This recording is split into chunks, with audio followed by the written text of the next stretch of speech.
What is up, everybody? It's Matt Johnson. We are back with another episode of Real Estate Uncensored. This is the place where you get actionable ideas, insight, and inspiration on how to turn your real estate career into a life of freedom, become the rock star agent in your market. And we're talking about how to succeed with ease today. We've got an amazing special guest with us. We also have the Volpinator. Gene Volpe himself is with us today with a social media and or tech tip, which is actually a really interesting one today. I'm excited for this one.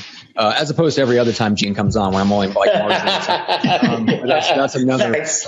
That's beside the point. But first, the junior grandmaster himself. I haven't seen him in like 4 days or something because I missed Wednesday's episode. I know.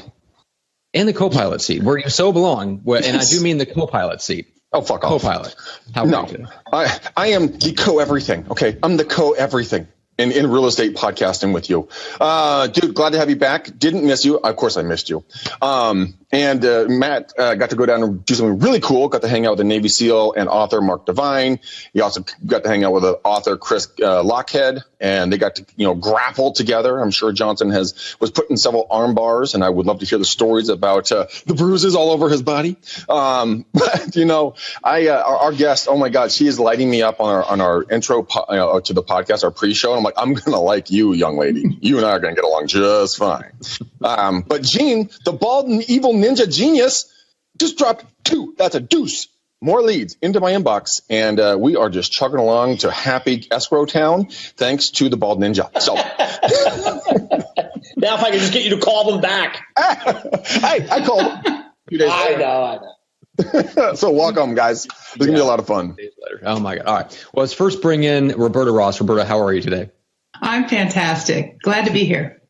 We're excited to have you. And you are known in most circles as the 6-figure real estate coach, right? Now you've kind of, you have many other dimensions to what you do, and it's not all about the money. We'll get into that.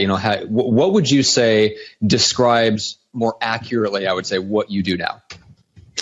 Well, we're all evolving, right? And so my evolution is definitely helping people make more money because everybody wants that. I do too. So I think it's terrific. But definitely moving into, defining success as more than money. It's really about how much fun are you having, how happy are you, and how hard do you have to work for it. So my new tagline that came out this year, I started working out last year, is make more money, experience more joy, and succeed with ease. So that's my motto.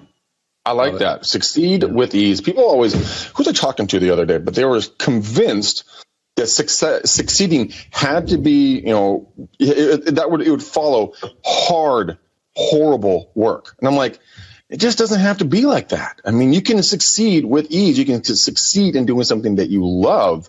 That's what I'm so excited to talk to you today, because you're going to open the eyes of a lot of agents that are newer or getting back into the business, because a lot of the times people that are older in the business, air quotes, older, they think they have to grind it out. I won't ask you what older means. Yeah, so I'm like, I'm not saying shit. But like hiring Gene is easy because he just drops stuff into my inbox. Drops deuces in my inbox. No, that's a comment on the Facebook page, by the way.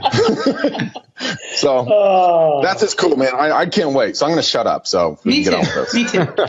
So Roberta, I'm curious real quick. Just give people a sense of, obviously we know what you do now, but how did you get to that level where you're coaching? Obviously you're not just coaching agents, but a lot of your clients are in that area. So what's your background? Well, let's see. So the reason why I'm coaching is actually because I had a lot of people ask me. It never even occurred to me to coach. And now that I've been doing it a long time, I can't imagine not doing it. It is a love. But I have been an entrepreneur for over 20 years. I actually was getting my PhD. I was planning on being a college professor. Whoa. And then I started a business with my husband, and it was just like, there was just no question to where the passion lied. And so we just pursued that. And we actually have done an extensive amount of real estate investment together. We've bought and sold hundreds of single family homes, and we continue to do that now. And anyway, I was doing a lot of speaking on business development, marketing, prospecting, and people approached me about being a coach, and that's a long story. But when I started out, I just assumed, well, everybody wants to make more money. So I was just all over the business of it.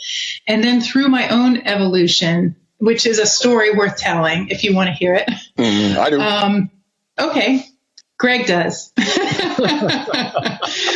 So it's interesting because you said, it doesn't have to be so hard, but we have a lot of training that taught us that, we get rewarded for our suffering, right? I mean, it's just embedded in our culture and our language, everything. And I used to think, when we talk about what is success, everybody wants to feel free. They want to do what they want on their own time, right? And make money and feel like they have an abundant life.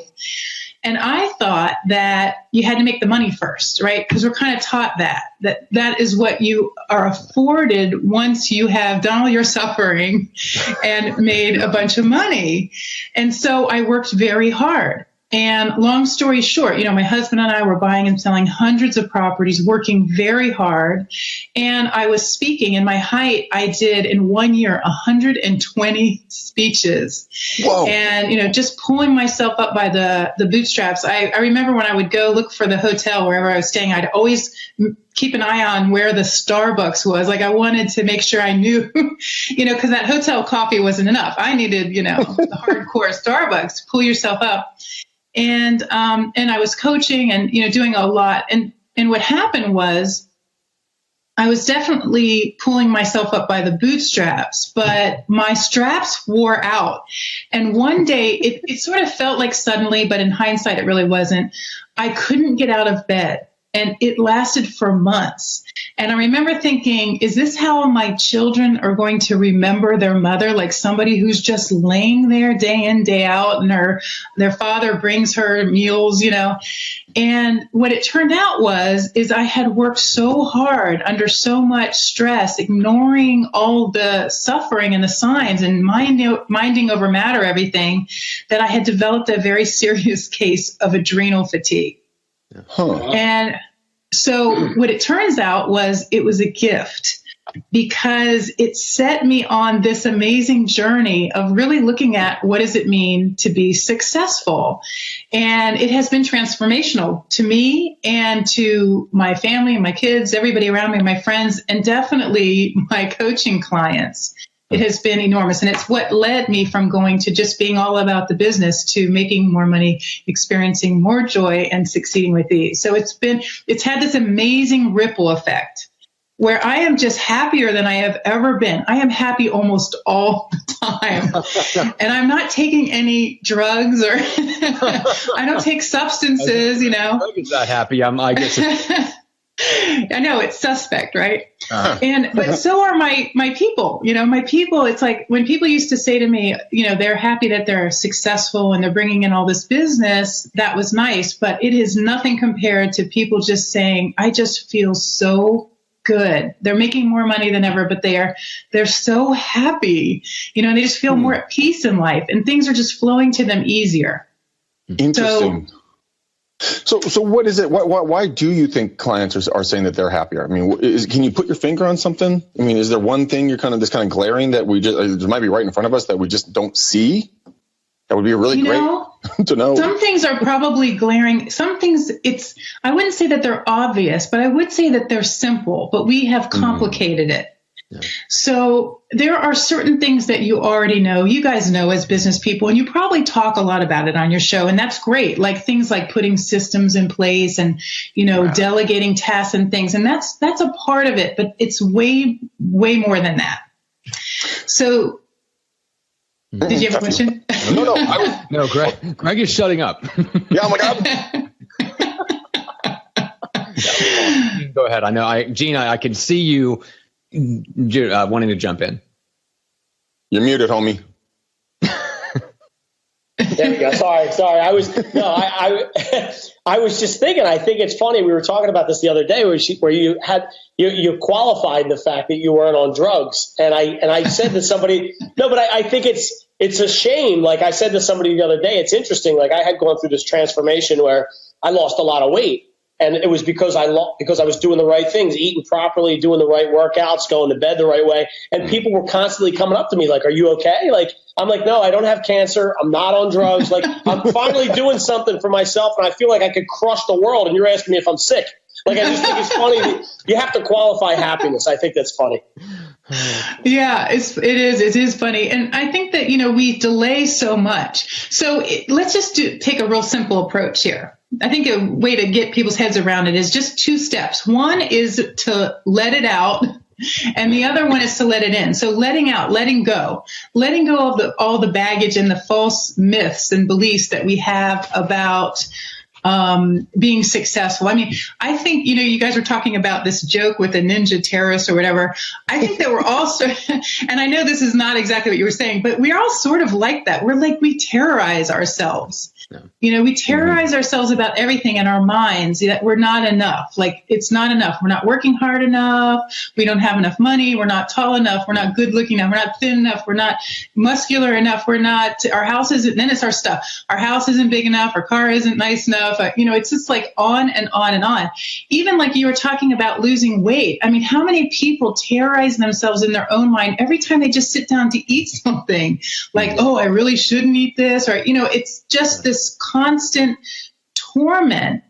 And when it comes to being successful, it's like you crank it times 10, because how many people say, oh, I should be further along than I am. I should have, a bigger savings, it just goes on and on. That, Roberta, the fucked up part about that is that I have had a terrorist conversation with myself on every one of those topics in the last couple of days. Yeah. Every one of them. And I'm like, yes. Has she been following me? I'm like, well, Greg, I want you to know that you are not alone. Okay. Oh, thank you, goodness. I'm sure that's a load off. Well, it's human. It's our human. Well, I don't want to say it's innate. I would say that a lot of it is definitely learned. It's part of our commercial world, because we're always being sold something. And so to sell, a lot of times we build in this, pain and you're not enough. That sort of, if there's not really a need, we create needs, and, it runs very deep. But the truth is that we are. We are perfect as we are, and we are part of an evolution that never ends. We're always looking at everything as a beginning. I'll start here and I'll end there, or I'll be happy when I get there, or I'll be successful when I get there, instead of just savoring the journey. So letting go of all this baggage, right? Letting go of all this baggage and all of the worry and the concern, and, it just goes on and on, that we carry around with us. So a lot of it is really letting that go. And, much can be said about that topic, but we all carry it. Right. But the thing is, I've talked to a lot of people about this stuff. I do the McDaniel challenge, which, Roberta, I do a free coaching call with an agent somewhere in the country every single night of the week, Monday through Thursday, right? And I book out until April of next year, or July or May, whenever, sometime next year. The big thing is that if people need to work on themselves, right? But they're afraid to work on themselves. I think that my theory is that if they solve the problem that they're working on self-improvement, then who are they if they're not the person working on the problem? What happens to their identity if they fix themselves? And I think a lot of people steer away from the completion of happiness because no longer they are on this journey, and they're afraid of the success. Have you found that to be true? Or am I just totally, just took a 6-foot bong load and I'm out of my bong? Well, does this have to be mutually exclusive? I'm going to go with both. No, I'm kidding. Okay. So, well, here's the thing: is every thought, every action that we have, everything we think, everything we do, everything that we say is rooted in one of 2 places. It's either rooted in fear or the truth. And the reason why most people don't accomplish their goals and what they want is because most people make their decisions from fear. So, just think about it in a general way. If you make your business decisions based on what you fear, what's the likelihood you're going to get what you want? It's very low, right? But if you make your business decisions based on what you want, what's the likelihood you're going to get what you want? It's just so much higher. And it seems very simple, but what we don't realize is how embedded in fear we are. And by the way, fear has many derivations. So it could be doubt, it can be anxiety, it can be sadness, depression, anger, frustration. It surfaces in many, many ways. But the truth is what we want. And, let's just take a simple example. Let's say, real estate agents that an agent may want to maybe move into a higher price point, or maybe they want to move into a luxury market, right? But they think, well, somebody already owns that market. Is that truth or fear, right? It's fear. Yeah. Or they think that maybe luxury sellers aren't going to list with them for, fill in the blank, all kinds of reasons, or they're not up to the task, or they're not good enough, or they don't drive enough in the car, a nice enough car, whatever it is, it's all based in fear. So what do? They act on those thoughts. They don't go for it, and then they don't get it. And we make those kinds of business decisions all the time, rooted in fear instead of what we want. Yeah. I think a lot of the times that, in the fear is what drives us. Because I know for myself, I don't go towards pleasure. I go away from pain.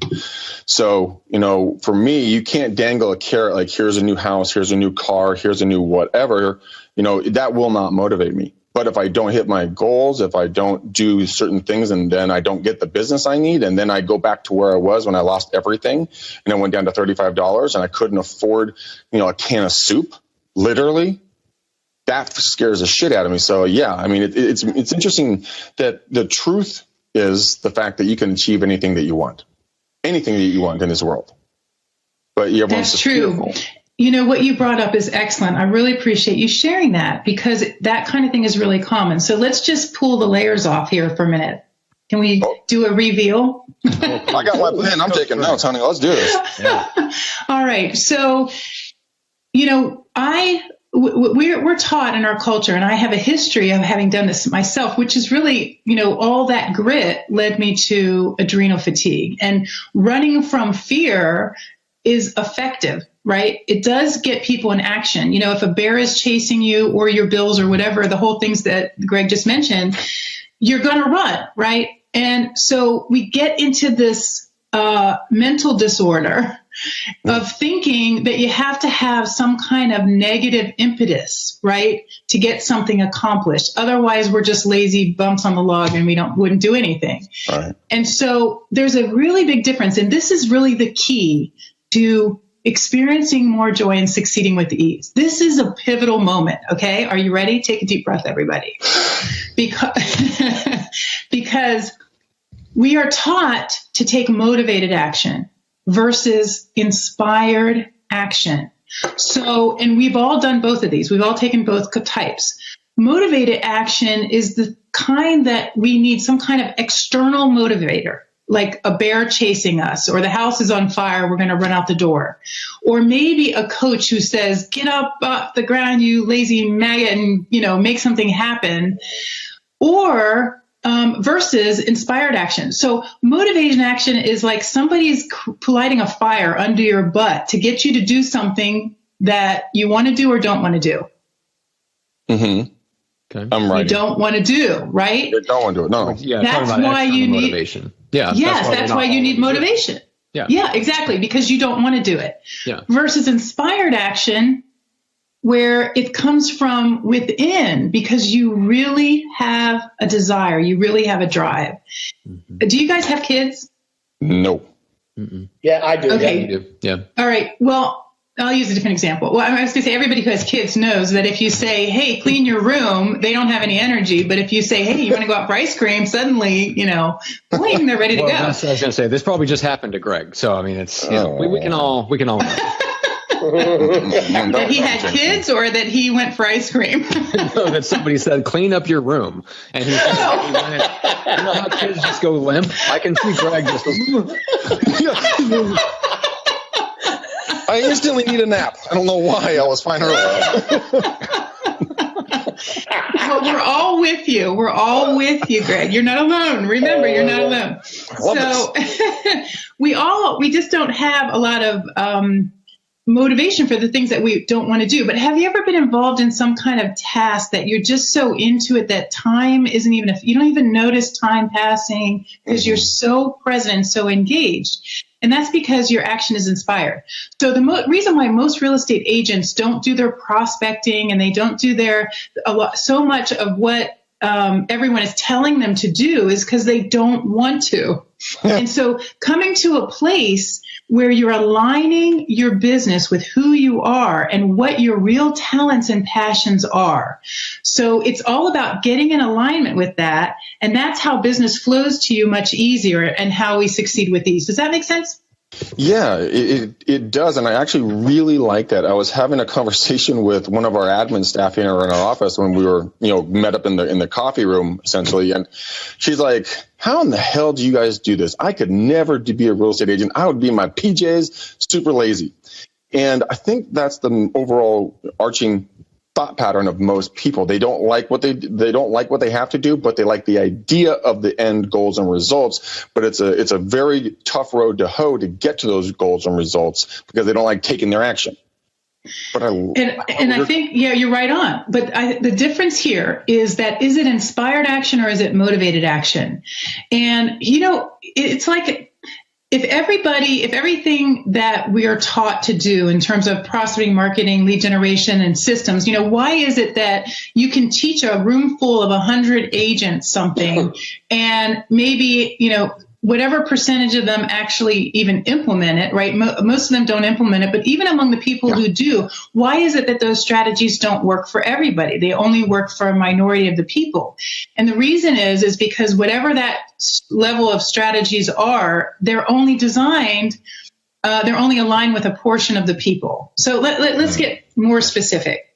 I talk to people about really focusing on what you want. Let go of what you don't want. Let go of your baggage. Let go of what you don't want, and then let in what's real for you. All of us have different personalities. We know this from the DISC profiles. We've learned a lot about that. We all have different talents, different interests, different things that turn our lights on, right? So you can be the most bright person, but if it's not your thing, how we all have that. The lights go off. You're just not into it.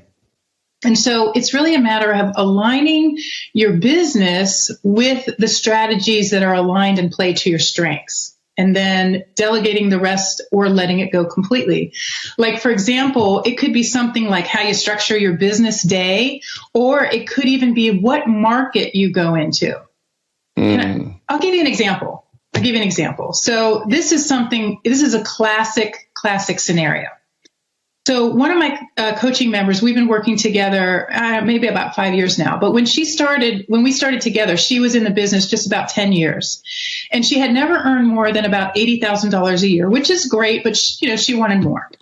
And so whenever I work with somebody one-on-one, we start with what I've branded a power start session, where we sit down and look at where your business is. I look at all your numbers and marketing and everything. And then we talk about what it is that you want and where you want to go. And we come up with a plan to get there. So we're at the power start session and I've got all our stuff laid out. And she was in a position that so many people are in. She was in the game, she was doing marketing things, but everything was like this. It was all very hodgepodgey. So she had postcards going to this one list over here, and she had an email going to that list over there. And then she was giving out flags on 4th of July to this other pocket neighborhood over there. And so her results were very patchy too. She was also being told by her manager saying, hey, if you want to make more money, you should go into this higher dollar market. And so when we talked about it, long story short, she basically said, I just don't relate to these people. I've done some transactions there. And so here's the thing is, when you root your business decisions in the truth, right, then it leads you to where you want to go. So it's no judgment of the people in this higher dollar market. She said, I come from a blue collar background and I just don't relate to the people. And logic says, and this is important because our truth trumps logic. It trumps reasoning. Something can make sense, but it doesn't mean it's a good business plan just because it makes sense. Because we know if you go into a higher dollar market, the same number of transactions, you make more money, right? But if it's not true for you that you want it, then it's not going to take you to where you want to go. I mean, imagine she's going into this market. We all know that the concept that there are no private thoughts, right? I mean, if she's there and she's uncomfortable and she's not really into it, do you think they're going to notice? The bottom line is, no. It's not going to work, right? Yep. It's not going to work. So when we talked about what she wanted, she really enjoyed this neighborhood where she grew up, which the high dollar market in her city was like $650,000. Right. This market that she was really into was a $220,000 neighborhood. But she really was into it. When we talk about the sweet spot, like what feels good, what feels like a fit, where are you really enjoying yourself? Where does it just feel easy to do business? And that was it for her. And so what we did was we just took all of her time, energy, and resources and took it away from what and the interesting thing, she was putting money into like 5 different markets, and none of them was that market. Whoa. None of them was what she wanted. So we channeled it all to that market, changed her brand and messaging, and I just call it IC. We focus on her IC, her ideal client, which was, it happened to be a geographic farm. And without spending any more money or time or energy, after 1 year of doing that, she went from earning 80 to 140. And she was just so much happier. Everything was flowing easier. And then the next year, last year, she did 260, and she's already on pace, way out doing that this year. And at $220,000, she literally owns the market. But it's because she's focused on what she wants. And it's coming to her so much easier. And she relates to the people, and they relate to her. And it just, it's been incredible. And she's working less, actually.